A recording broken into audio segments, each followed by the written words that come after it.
What we see time and time again with the children that we work with here at Natural Super Kids is that when we address digestive symptoms and improve gut health, we see benefits in children's immunity and how quickly they bounce back from sickness, in eczema and skin symptoms such as rashes and hives and acne, in their mood, sleep and behaviour. In their eating habits, kids start accepting and enjoying a wider variety of healthy foods. And that's why I'm excited to tell you more about our new program, 6 Steps to Better Gut Health for Kids, where I walk you through the 6 steps to improve, heal, and nourish your child's gut health in easy to understand terms. Each module gives you clear instructions on what to do and includes a short video, recipes, and cheat sheets so you have all the information that you need. Our 6 Steps to Better Gut Health course is now available for the introductory price of just $197, which is less than the price of a consultation with one of our naturopaths.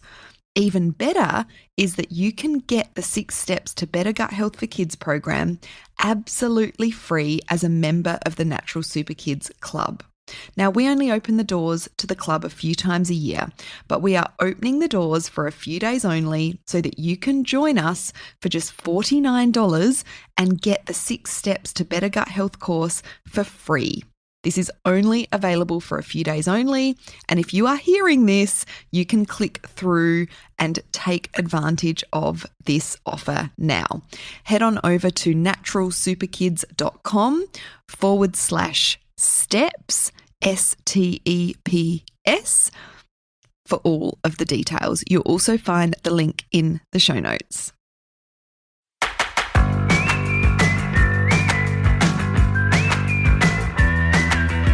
Welcome to the Natural Super Kids podcast, where you will discover practical strategies to inspire you to boost the health and nutrition of your kids. I'm Jessica Donovan, a qualified naturopath specialising in kids' health, and I want to make it as easy as possible for you to raise healthy and happy kids. Let's get into it.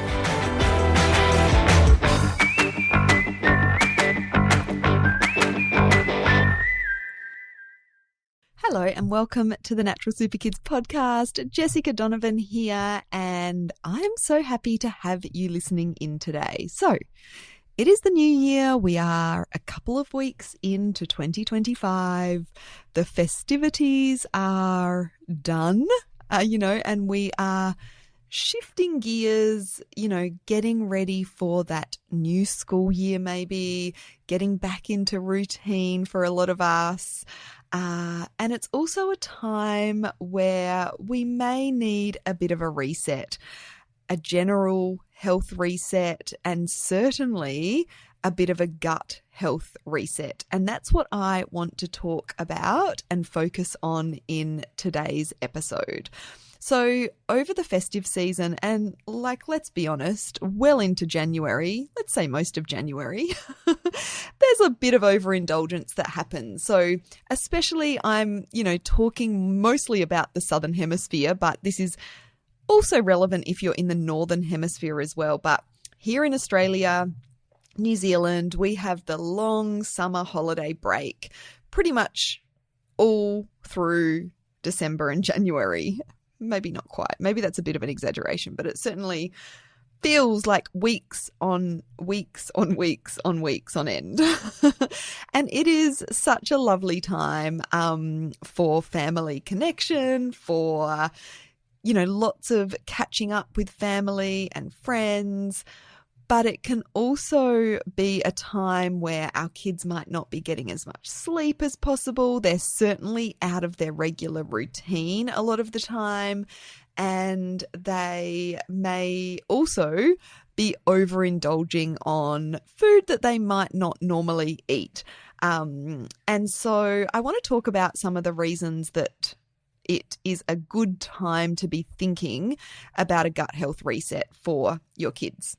So it is that overindulgence over the festive season, over the summer holidays, the ice creams, the takeaway, the extra sugar, the parties, the share plates, where our kids are often eating less than ideal foods. And I think the festive season is a time of the year where we can definitely loosen our boundaries and our healthy food kind of rules, if you like, for want of a better word. And I think it's actually a good thing to have a bit more of a relaxed, balanced approach to our kids' health and their nutrition. So I don't think there's anything wrong with that, but that overindulgence, that extra sugar, particularly the extra processed foods, more food additives, colorings, flavorings for a lot of kids definitely can have its toll, and particularly on our kids' gut health. So when our kids are eating a lot of sugar, a lot of processed food, or even just a little bit more than normal, it can start to deplete that healthy bacteria in their microbiome. And this makes dysbiosis, or an imbalance of good and bad bacteria, an overgrowth of that pathogenic bad bacteria, if you like, more likely. And so that can have flow-on effects, which we'll talk about in a moment. So the microbiome is definitely affected when we're having that excess sugar, excess processed food. And for some kids, that doesn't have much of a toll on their overall health and well-being. But for some kids, particularly those more sensitive kids, it can really take its toll. And I think as parents, we often have a feeling where our kids' limit is, but with all the socializing, the influence from maybe grandparents and cousins and friends and neighbors, whoever it might be for you, there certainly can be that, the diet that's a bit more off track. And so that can affect the microbiome and the integrity of the gut lining. If it's short term, and if a child has fairly robust gut health to start with, as I said, it might not kind of take much of a toll. But I know this time of the year, there's lots of crazy things happening with our kids, and this disruption to the microbiome definitely plays a part in that. So not only is there that excess unfavorable kind of foods and ingredients, the sugar, the additives that I already mentioned at play, but when our kids are eating more of those sorts of foods, they tend to have less fiber in their diet as well. And fiber is that real nourishing ingredient to the gut microbiome. So the combination of those two things is not great, does not give a great result in terms of a healthy gut. And I did mention additives and food additives, preservatives, colorings, flavorings, sweeteners that creep into these processed foods definitely have a direct impact on the gut microbiome as well. When we think about preservatives as an example, they are put in food to prolong the shelf life, and a lot of them have properties where they are like halting or reducing the growth of bacteria, because that's what causes food to go moldy and off and go bad. And so when our kids are eating too many of these additives, they can be affecting that healthy bacteria in the gut microbiome as well. So there's all kinds of reasons why our children's gut may need a reset at this time. The other thing that happens when our kids' diet is off track, where there's more sweet foods in their diet, more processed foods in their diet, is pretty quickly it can have an impact on their taste preferences. So this is another reason we want to get back on track and really have a focus on this gut reset, replenishing the gut microbiome so that our kids are still interested in more of those healthy foods. So when there is a situation of imbalanced gut bacteria, it can affect our children's taste preferences, and that leads to them wanting and craving more of those starchy, sugary, bland, beige foods that fussy and picky eaters are so famous for preferring. And I've noticed that in my kids, when we go away or through this festive season when they're having more sugar processed foods, they're all of a sudden kind of wanting more of those sugary and processed foods. And you may have even noticed that in yourself. The more sugar you have, the more you kind of crave. And a part of that is that disruption to the gut microbiome, leading to the bugs in the digestive system or in the gut, sort of causing more and more cravings for processed food, for sugary food. So a gut reset is a good thing to do because of that as well. So with all of that said, I just want to talk about some of the signs that your child may need a gut reset and that you may consider, doing a bit of a gut reset for your child and for your family overall. Definitely if there are those digestive symptoms. Some kids are prone to the tummy aches, the constipation, the loose bowels, the toileting accidents, things like that. And if there is an exacerbation of these kinds of digestive symptoms, that is certainly a sign that we need to work on the gut, and a gut reset is well warranted. So any of those digestive symptoms for sure. If your kids are young enough that you can still look at their poo, my kids certainly are not. Teenagers do not appreciate that. Well, mine don't anyway.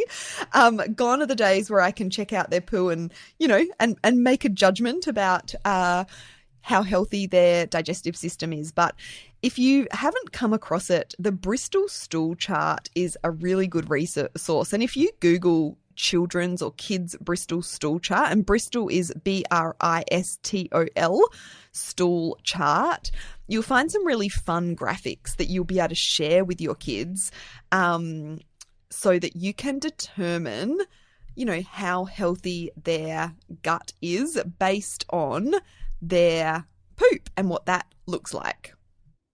So the Bristol stool chart has 7 different types of poo, and the goal is the healthiest poo is the type 4, which looks like a smooth sausage. And so, like I said, the graphics can be really helpful to have a look at online. So that's really what we want to aim for. The further away we get from this type 4, the more unhealthy the gut is. So let's start with type 1. So type 1 are like the pellety little rabbit droppings. Or, we live on a scrub right adjacent to a conservation park where we get lots of kangaroos, and they come into our front garden. And so it that kangaroo poop is a good example as well, just those round pellety rabbit droppings. So that is an indication that there is dehydration, that there is that the contents of the bowel are moving sort of too slowly. There's a sluggish bowel. There can be dehydration. There can be lack of fiber in the diet. Type 2 is like a bunch of grapes, and so it's more stuck together, but it's still quite pellety, sausage shaped but lumpy and curvy. Type 3 is like corn on the cob, so it's again like the sausage shape, but it's got cracks on the surface. So get your kids used to these kinds of terms. If your poo's got cracks in it when you have a look, then that means you probably need some water and you probably need some more fiber in your diet. So that's sort of at the top end of the Bristol stool chart, the more dehydrated, slow moving sort of tendency towards constipation type bowel movements. And then we move down to type 5, 6 and 7, which are more the looser sort of bowel movements. Hopefully no one's offended by this listening to this while they're eating their lunch or anything like that. So type 4, on the kids' Bristol stool chart, we call it chicken nuggets, and it is sort of soft blobs that pass quickly. Type 6 is more like a porridge consistency. It's fluffy, there's ragged sort of edges, but again, it's moving through quickly. It's usually being expelled quickly as well. So this is sort of moving towards the diarrhea. And then type 7 is like that gravy, liquidy sort of consistency, which is really common when we've got gastro-infections, for example. So you don't need to be on like the far end of those scales to have an issue. Like we want to have that sausage type 4 poo on the Bristol stool chart. And so if our kids are moving towards either end of that, that is an indication that their gut could do with a reset, even if this is a more long-standing issue. So I definitely recommend that you, look up the Bristol stool chart, Google children's or kids' Bristol stool chart, and you will, see these images of what I am talking about. So the gut and the poo are good sort of indicators as to whether your child and you may need to do a gut reset. But there are other more or less obvious signs and symptoms as well. Things like congestion and mucus, like respiratory mucus, can be an indicator that the gut could do with a bit of a reset. Getting sick regularly, being run down, having skin flare-ups. There's a really strong correlation between the skin and the gut. So if there's rashes, if there's exacerbation of eczema and other skin, things like skin infections like molluscum, that can be a sign that the gut needs a bit of a reset as well. And then there are the mood and behavioural challenges. We all know when our kids need a bit of a health reset, when they're grumpy, they're irritable, they're tantruming, they're not sleeping well. Their mood and behaviour just feels a bit off. And this looks different for every child, but that gut-brain connection is real, and it is a big influence when it comes to thinking about how healthy our children's gut is. If they've got a tendency to mood issues, to behavioural challenges, then that can be an indicator that that a child's gut needs some attention, needs a bit of a reset. And then also there's the fussy, picky eating habits, particularly if they're have been exacerbated over the festive season, and it's really hard to get them back on track with healthy eating, then that is a sign that a child would need or, would benefit from a gut reset as well. I talked a bit about that before. When there's a imbalance in the gut microbiome, a child will have a liking, and an adult will have more of a likening towards those carby, sugary, bland, beige, starchy foods. So there's some of the signs and symptoms that your child might need a gut reset. I want to now talk a bit about the 6 steps to think about when it comes to doing a gut reset with your kids. So I'm going to talk about these from sort of a high level, but I want you to know that we go into a lot more detail about each of these 6 steps in our 6 steps to better gut health for kids course. And so you can find out more and check that out over at naturalsuperkids.com/gut-health program, and we'll make sure that is linked in the show notes for you to check out as well. So step 1 is awareness, the awareness of where your child is at. How much help and support does their gut need? How far off of healthy is their gut health? And so within our 6 steps to better gut health for kids course, we take you through a quiz, a questionnaire, so that you can determine, exactly where your kid is at or where your kids are at. You can do it multiple times. It doesn't take too long, probably less than 5 minutes per child. And you go through it for each individual child, and we are covering things like their diet, their symptoms, both the obvious gut digestive symptoms and more of those hidden symptoms that can indicate that a child's gut is out of balance, as well as things like their history of medication use, how they were born, how they were fed in the early days. So it's very comprehensive, and it gives you a result in terms of where your child is at. So really important to have that awareness first, so that we know how far do we need to go in terms of, some of the tips and the practical strategies and the rebuilding of the gut microbiome and the healing of the gut. How much of that do we need to do for any particular child? So that awareness is step one, really important. The second step is microbiome diversity. Now, I've talked about that a lot on this podcast because it is really the key to better gut health for kids and for adults. And when we've got high diversity of the microbiome, lots of beneficial, healthy species of bacteria living within that gut microbiome, we know that that equals or equates to better health outcomes for our kids. On the contrary, we know lack of diversity in the gut microbiome is indicated and linked with eczema, with allergies, with fussy eating, with constant sickness, with recurrent infections, with mood and behavioural challenges, anxiety. We know neurodiverse kids often have lack of diversity within their microbiome, and when we improve that diversity, we can really support neurodiverse kids and improve things like sleep and mood and behavior that are often challenges for neurodiverse kids.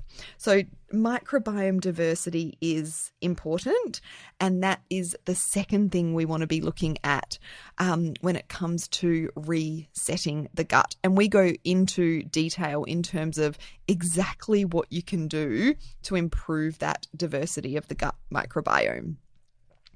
And then steps 3, 4, and 5 are really about, really sort of fall into what I sort of like to talk about as our gut garden, our kids' gut garden. This analogy really helps. So step 3 is avoiding sterilizers or depleters. So before building up a child's gut health, we want to make sure that, that the microbiome isn't just being depleted through maybe foods that our kids are eating or environmental factors as well. So we want to be avoiding things that are depleting the gut microbiome or reducing things that are depleting the gut microbiome. And I'll give you a couple of examples here. Sugar is a big one, and we've already talked a bit about sugar and how that can deplete the gut microbiome. So it doesn't mean our kids can never eat sugar or we need to cut it out completely during a gut reset.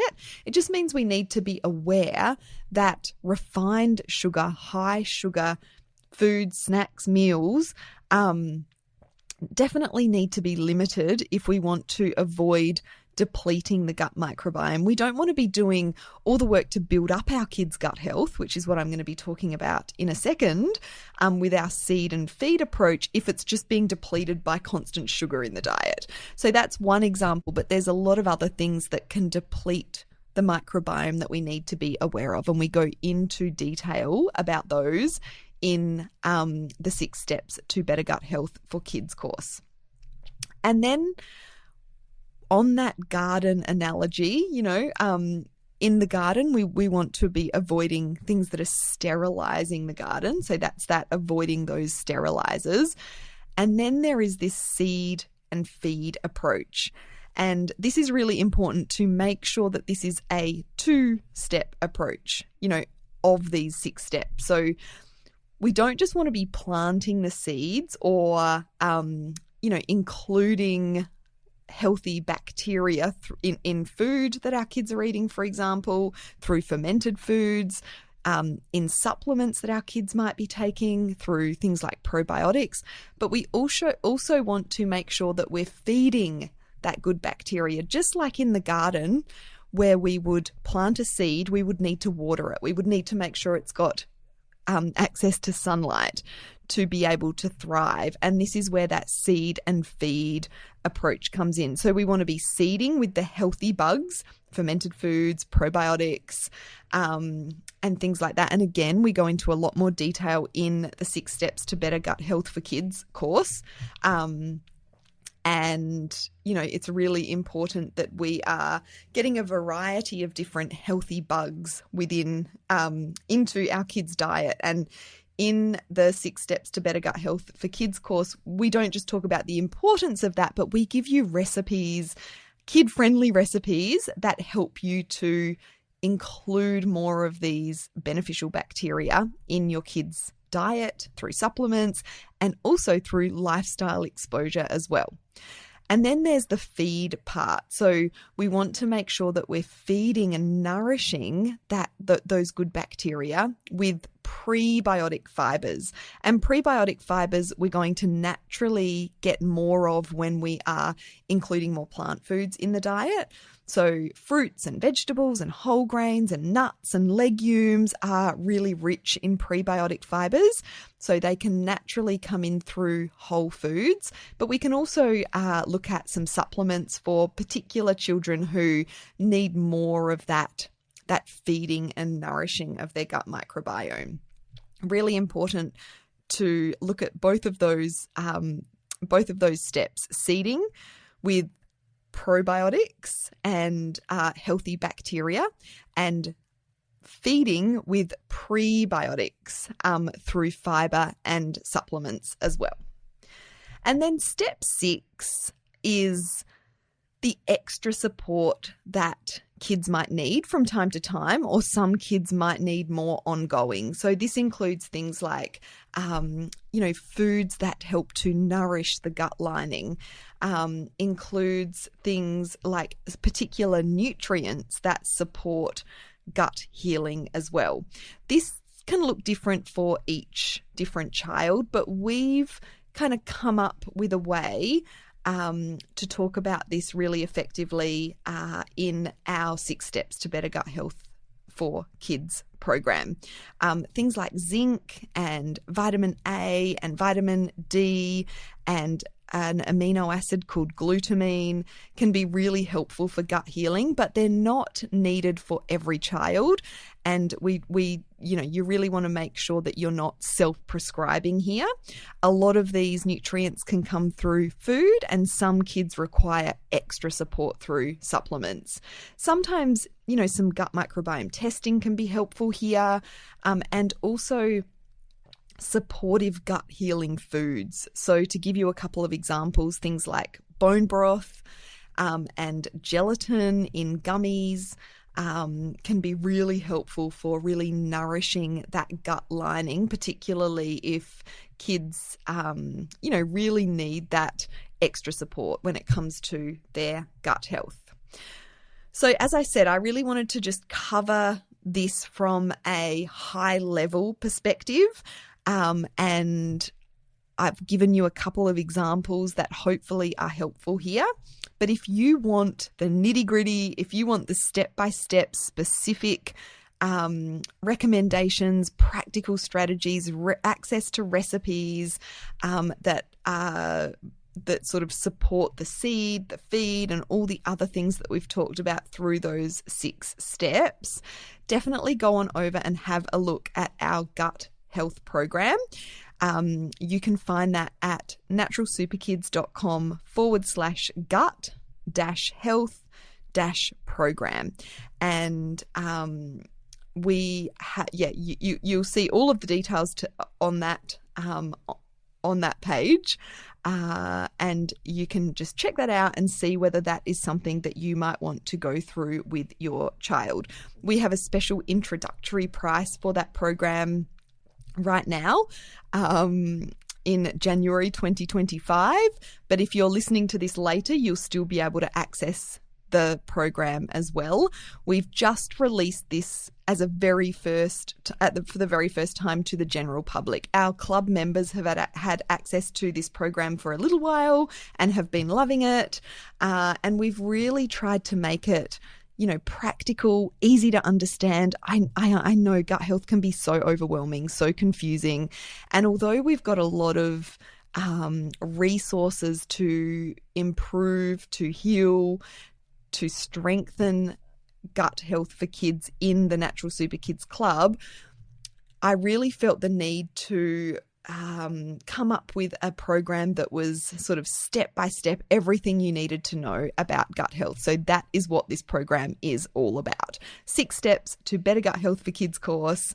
You can find it at naturalsuperkids.com/gut-health-program. Check it out. We would love to welcome you into the program, and I hope the information in today's episode has been helpful. I nearly said healthy then. Healthy and helpful.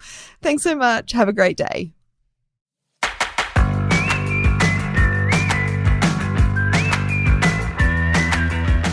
Thank you so much for joining me on the podcast today. Head on over to our website, naturalsuperkids.com, for the show notes for this episode, as well as a whole heap of inspiration to help you raise healthy and happy kids. I'll see you next week.